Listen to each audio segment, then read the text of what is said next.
So Samsung just launched their Galaxy Z Fold 7, Flip 7, as well as a bunch of new watches. Now, of all of these devices here, the ones that have gotten the most substantial changes are these devices, the Fold 7 for 2025. So it comes in 3 colors this year. There's a jet black color. There's also a blue shadow as well as a silver shadow. And these look really nice this year. The Fold 7 is crazy thin. You see, I saw a bunch of pictures and videos online of what this would look like before it launched, but until I picked it up in hand, like pulling it out of the box, it's so hard to imagine how much of a difference this new product would have over the original Fold 6. So this is the Fold 6 here. It's substantially thinner and lighter, but also if you compare it to like a regular slab phone, this is the S25 Ultra.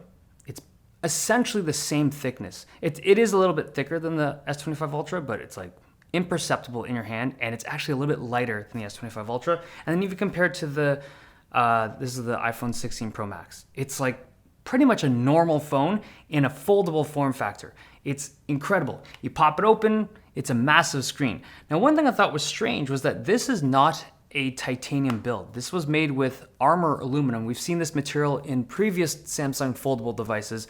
But this product here, the S25 Edge, this is a recent phone from Samsung. This was also super thin, super light. This did have a titanium build, and I would have thought they'd use the same materials on the Fold 7, but they didn't. And if I'm honest, I'm mildly concerned because it is super thin and you need like extremely rigid materials to keep this thing durable, but they've gone with aluminum. One thing that caught my eye is the USB-C port, and you can see it best on the silver one.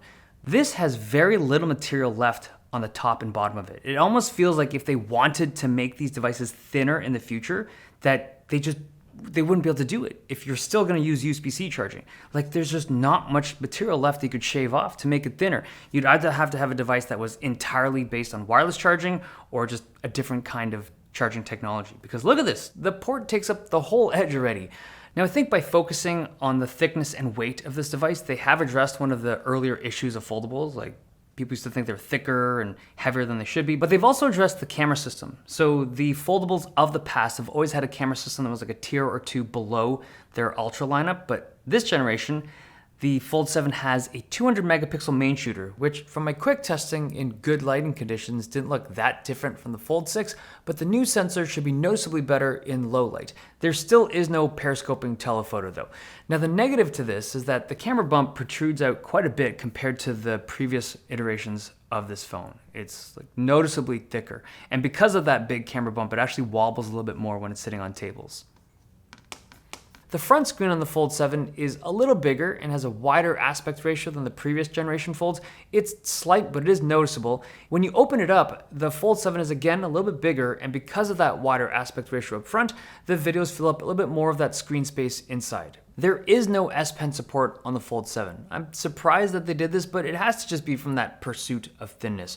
Also, you may have noticed that there's no under-display camera on the Fold 7. It just has your typical punch hole camera, which the reasoning from Samsung is just basically you just get way better image quality with that inner camera when there is no pixel array on the top of it. So on the Pixel Fold 6, as much as this, or as cool as this looks when it's just like on camera and stuff, you do get noticeably worse visual quality when your camera's shooting through a bunch of pixels compared to a punch hole system like this. Powering the phone is the Snapdragon 8 Elite, which has proven itself to be a very powerful and energy efficient chip, but on this iteration of it, there is no vapor chamber. So the Fold 6 had a vapor chamber, even the S25 Edge with its super thin design had a vapor chamber. This has none. I'm assuming it's because they're just trying to keep the weight and the thickness of this thing down as much as they can. The battery in the Fold 7 comes in at 4,400 milliamp hours, which is the same battery size as we saw in the Fold 6. I guess in one perspective or one angle is that it's impressive that they're able to maintain that same size while shrinking the weight and I guess form factor and thickness of it. But here's the reality. There are other products out there in the foldable space. This is a Chinese product, the Honor Magic V5. This is also one of those super thin foldables that just hit the market, but this guy has a 6,100 milliamp hour battery in pretty much the same kind of form factor. And the way they've done it is by using that new battery tech, silicon carbon. Talked about this in the past. Samsung still does not use it. They use a regular graphite anode. My guess and my hope is that Samsung brings in that tech in the near future.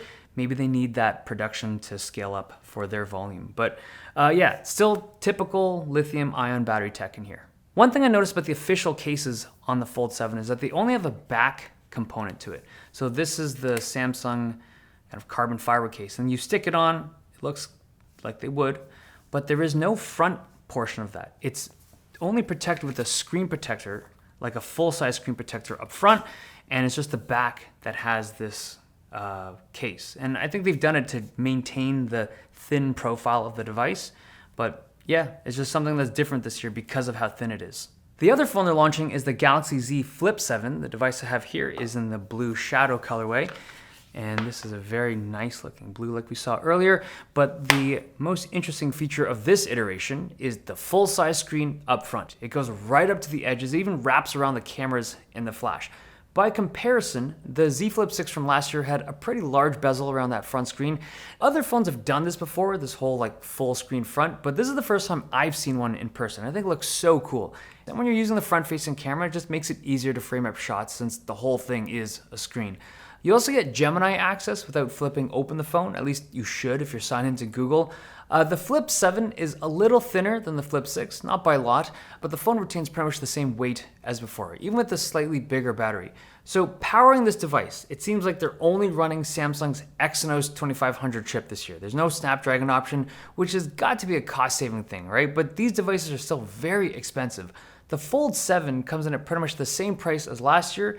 The Flip 7 is actually a little bit more. There is a cheaper Flip FE for the US. I didn't see it up in here in Canada, but I was told it's like a Flip 6, but with an Exynos 2400 in it. The watches I didn't get to spend too much time with, but just some quick impressions. There's a new titanium blue color on the Galaxy Watch Ultra. It also has 64 gigs of storage now. The Watch 8 gets a new strap system, which makes the watch sit a little more flush on the wrist. This felt really comfortable to me, but it isn't backwards compatible with older generations of Samsung Watch.